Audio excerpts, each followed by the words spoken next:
Touraine, on est en août 2016. Tous vos biens sont en difficulté devant les tribunaux, la justice. Comment vos soucis ont démarré? Par un agent immobilier à qui j'ai voulu acheter un commerce de tourisme à vendre.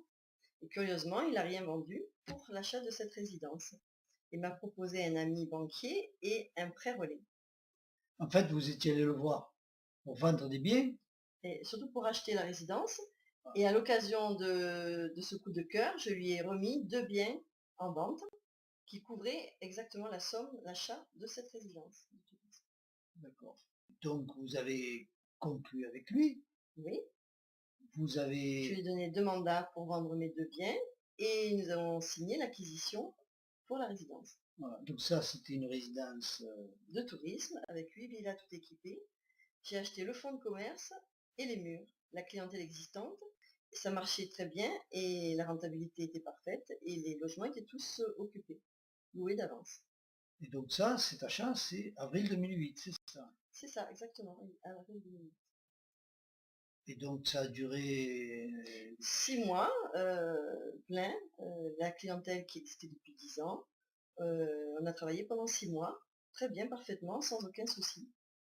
Les problèmes sont venus dès qu'il y a eu des logements qui se sont libérés, en octobre. Et là, l'agent immobilier m'a proposé un couple de clients qui s'est avéré être des repris de justice, qui ont tout fait pour saboter la résidence, les logements, la verdure. Donc, dites l'agent immobilier, hein. Donc il y a une agence immobilière au départ. Oui, c'est Yannick Bouteloup qui a 2 agences immobilières, une à Saint-Rémy et une à Mossane, Happy Immobilier. Et donc vous étiez allé à Saint-Rémy-de-Provence. Voilà, c'est ça, à Saint-Rémy-de-Provence. Parce que votre résidence hôtelière, hein, elle est à Saint-Rémy-de-Provence, vous me dites, en face de la gendarmerie, à En face à la gendarmerie, Saint-Rémy-de-Provence. exactement. Voilà. Donc quand vous avez commencé à avoir ces ennuis, vous êtes allé à la gendarmerie, vous avez fait quelque chose, non? Bien sûr, des plaintes.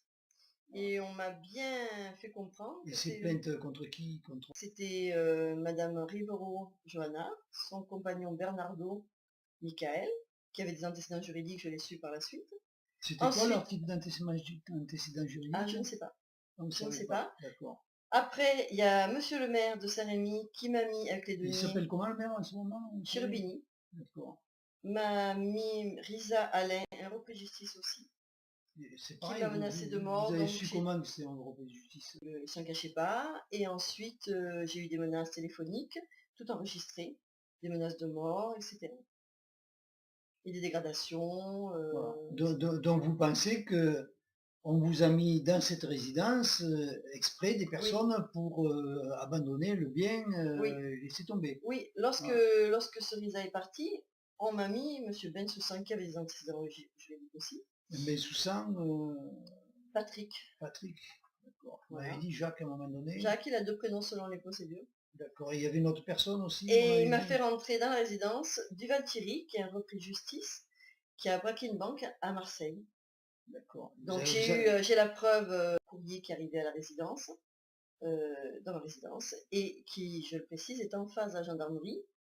Donc on comprend bien qu'il y a vraiment un lien entre la gendarmerie et ces personnes-là, qui ont tout fait pour saboter le commerce, la clientèle, les extérieurs, les intérieurs. Et donc à la gendarmerie, vous avez affaire à qui pour régler Alors, tout ça? à monsieur Pellegrini Laurent, qui est un OPJ, Peter Siohan, monsieur Cohen, qui m'ont tous... Cohen, je ne me rappelle plus, c'est sur les procédures. Et ils m'ont bien prévenu de ne pas revenir, sinon ce serait moi qui serais en garde à vue. D'accord. Voilà, ils ne voulaient pas s'en occuper. Donc ils ont pris peut-être les premières plaintes, ils ont rien fait avec, et puis par la suite ils vous ont Et les plaintes sont détournées entre les éléments reconnus par ces personnes-là, ces auteurs eux-mêmes, signés. Ça s'est transformé avec le procureur Pasta. Je suis devenue non plus victime, mais auteur des faits dont j'étais victime. Voilà, pour me calmer, quoi, pour que j'arrête de déposer plainte. Dans la suite de ça, cette résidence, qu'est-ce que vous avez fait? Qu'est-ce qu'elle est devenu? Eh bien, cette résidence, bon, ils ont fait pas mal de sabotage. Portail électrique, toutes les portes, les éclairages, l'arrosage automatique, plus toutes les menaces. J'ai été braquée dans la résidence avec mes enfants. Donc ces gens-là, vous avez essayé de les expulser parce que Donc, vous avez... Ben Soussan, on a réussi à le faire expulser par procédure, alors qu'il n'y a même pas besoin de procédure, puisque c'est des locations saisonnières de tourisme, c'est des meublés. Et donc, malgré l'expulsion, il s'est retrouvé que c'était mes avocats qui le défendaient, mes propres avocats l'ont défendu et ont tout fait pour qu'il ait l'autorisation de revenir à la résidence, curieusement. D'accord. Voilà, pour garder les lieux, en fait.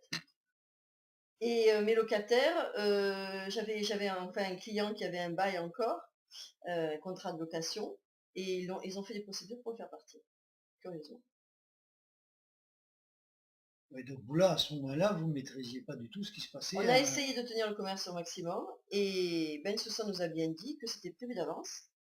Quoi qu'on faisait, on n'arriverait à rien, aucune procédure, rien du tout. C'était prévu pour quelqu'un, et qu'on allait me faire banquer, les termes, et me ruiner. D'accord. Donc dans cette résidence, en fait, vous avez investi des fonds Des personnels. fonds personnels, c'est une URL, donc je suis seule associée, et j'ai mis mes deniers personnels, des fonds personnels. J'ai vendu une maison déjà, j'ai forcé l'agent immobilier même à moitié du prix pour que l'argent rentre dans la caisse.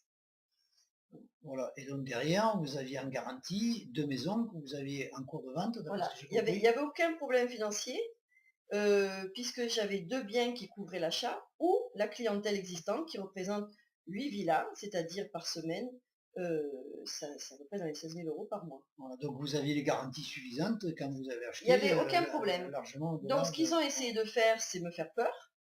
Comme on a continué à tenir le commerce, on a essayé de me mettre violation de domicile, on a essayé de me mettre travail illégal de ces mêmes personnes. Donc j'ai gagné les prud'hommes, ils ont fait appel, j'ai encore gagné les prud'hommes. D'accord. On m'a mis violation de domicile à Aix, on m'a complètement relaxé. Mais à un moment donné, vous avez, quand vous avez vu ces ennuis, vous êtes allé voir la justice. Vous m'avez parlé de tribunaux de Alors, commerce. j'ai fait plein de plaintes qui sont doublées, tamponnées, j'ai les Voilà. doubles en lieu sûr, je précise, Voilà. et qui ont disparu au fur et à mesure, même comme Voilà. des professionnels, les avocats m'ont dit, c'est pas disparu, c'est vraiment annulé, quoi. Voilà. Et donc, j'ai compris que la justice au pénal, ce serait très long, qu'à Tarascon, il ne ferait rien, lieu des Parce que litiges. Tarascon, c'était Voilà. un procureur qui était saisi de l'affaire, qui C'est le était procureur Pasta. Pasta Qui comment? venait, Christian, qui venait d'Alès, qui a eu des procédures bizarres aussi à Alès, qui est connu sur internet, pour défendre des dossiers, ou faire disparaître, ou classer des plaintes, etc. Donc vous êtes allé au tribunal de commerce. Moi-même, alors on m'a conseillé de me mettre en sauvegarde en attendant que les plaintes pénales que j'avais transmises à Nîmes, aux alentours, puissent aboutir, pour que je puisse travailler en paix, en toute sécurité pour mes clients, qui ont eu aussi des soucis. Donc vous avez vu un juge qui a décidé quelque chose? Voilà, je suis allée moi-même au tribunal de commerce pour me préserver. Mais ça a été pire, encore croustillant. Donc le dossier, on doit déposer un dossier en plusieurs exemplaires, on doit être convoqué sous 15 jours. On ne m'a pas demandé les documents, on m'a fait une convocation que j'ai écrite pour le lendemain à 8h30, et au lieu d'une sauvegarde, on m'a mis un redressement, et au lieu d'un mandataire de justice, on m'a mis carrément un liquidateur, M. Brunet-Baumel, qui est bien connu que pour les liquidations, c'est sa profession. Donc c'est pas pour les patrons. Donc il y a bien un juge qui a décidé de ça. Oui, oui, bien sûr, c'est le juge commissaire. Et ensuite, il y a eu les juges commissaires qui ont été nommés, Talon, Christian et Madame Lacroix. Vous m'avez parlé d'un juge, Christian élevé. Rossi, qui était intervenu aussi. Alors le juge Rossi, donc oui, était dans ce redressement. Il me donnait 2 mois, de période d'observation. Et juste un mois après, curieusement, ce même juge a décidé l'extension de redressement à mes biens personnels, qui sont conséquents. Et ça, c'était C'était juste un mois après, c'était en septembre 2009, le redressement, et octobre 2009, extension aux biens personnels. Tranquille. Voilà. D'accord. Ensuite, j'ai eu Ben Soussan qui m'a fait des menaces, tout ça a continué. Hein, voilà. Mais bon, donc ils ont fait l'extension à vos biens personnels, donc derrière, ils va fonctionner, il faut continuer, puisqu'aujourd'hui vous êtes avec des saisies ventes sur vos biens personnels. Donc, Oui, comment bien ça s'est sûr. passé tout ça? Chaque bien est passé plusieurs fois au tribunal. C'est le tribunal de Tarascon qui est complètement incompétent, qui vend, qui essaie de vendre, qui font des tentatives de recel de biens sur des biens de Nîmes qui sont du Gard, et non pas des Bouches-du-Rhône, donc il y a incompétence territoriale du juge. Le redressement n'est pas conforme, ils n'ont pas les pièces, ils n'ont pas les inventaires prisés. J'ai beau prévenir tout le monde, c'est une chaîne entre les juges, les avocats et les huissiers qui exécutent, persuadés qu'il ne peut rien leur arriver en toute impunité puisque le système est bien rodé dans la région. Voilà. Alors, vous m'avez parlé de fausses adjudications. Avec fausse adjudication, donc c'est par exemple une société qui n'existe pas, qui doit normalement déposer un chèque de banque avant la vente, etc., qui dépose ses statuts après la vente, qui ne paie pas dans les 2 mois comme c'est obligatoire, etc., qui vont jusqu'à inscription en faux aux hypothèques, tout ça tranquille. D'accord. Donc dernièrement, vous avez eu la visite d'huissier, de marchand de Oui, biens. donc pour en revenir à cette résidence, elle aurait été vendue en 2011. Ils ont fermé, ils ont changé les serrures en 2012 pour que je n'y aille plus. Et j'ai les impôts qui me demandent tous les impôts 2011, 2012, 2013, 2014, 2015, avec menaces, etc. des impôts. Donc Voilà. on perd Et du temps. voilà. Et donc là-dedans, il y a un mandataire liquidateur. René Baumel, Voilà. Donc, Bernard, Darles. d'accord. Et donc c'est lui qui gère tout ça en fait Oui, bien sûr, oui. illégalement. Oui, oui, bien sûr, il Dire. fait fermer tous les biens pour que je ne puisse pas travailler, ni les louer, ni les vendre, enfin je suis bloquée. Ouais, de manière à ce que Bloquée. vous ayez plus aucun revenu. En fait, ils ont l'habitude de voler les personnes et les banques, en fait. Parce Puisque que les oui, biens sont mis au quart du prix, voilà, achetés par des copains. parce que vous avez quand même un emprunt sur cette résidence qui vous a été conseillé en pré-relais en Oui, oui, attendant que vous oui, bien ayez. sûr, bien sûr. D'accord. Alors dernièrement, ils se sont pris à mon domicile. Donc toujours le GEX, Madame Simitian de Tarascon, qui n'a pas la compétence pour mon bien de Nîmes, ici où j'ai mon domicile. Il y a eu les visites pour les termites, ils ne sont même pas allés dans le grenier. Il y a eu les visites, c'est-à-dire pendant 1 heure, tout a été filmé, ils ne sont pas au courant, mais en lieu sûr, il n'y a que 4 marchands de biens qui sont venus visiter en 1 heure. Il n'y a pas eu l'affiche pendant 1 mois, tout le quartier peut en témoigner. Oui, C'est des petites oui. ventes qui se font entre eux, entre copains. Ils se tutoient, ils se font la bise, tranquille. Voilà. Ok. Et donc aujourd'hui, ils vous ont pris la résidence, un Bah, ils appartement. empruntent. Disons que on en est aux tentatives de recel. Ils savent qu'il y a une plainte. Bon, ils pensent que dans la région, elle est étouffée, mais ils ont eu la bonne idée de toucher un bien dans une autre région, donc j'ai continué plainte sans s'arrêter, pour qu'il n'y ait pas de prescription, Voilà. etc. Donc il y a un autre procureur qui a été saisi Voilà. sur votre région. Voilà. Mais maintenant, le délai raisonnable, C'est qui cet autre procureur? c'est Madame Étienne. Tout ça? Madame Étienne Carole au TGI de Caen.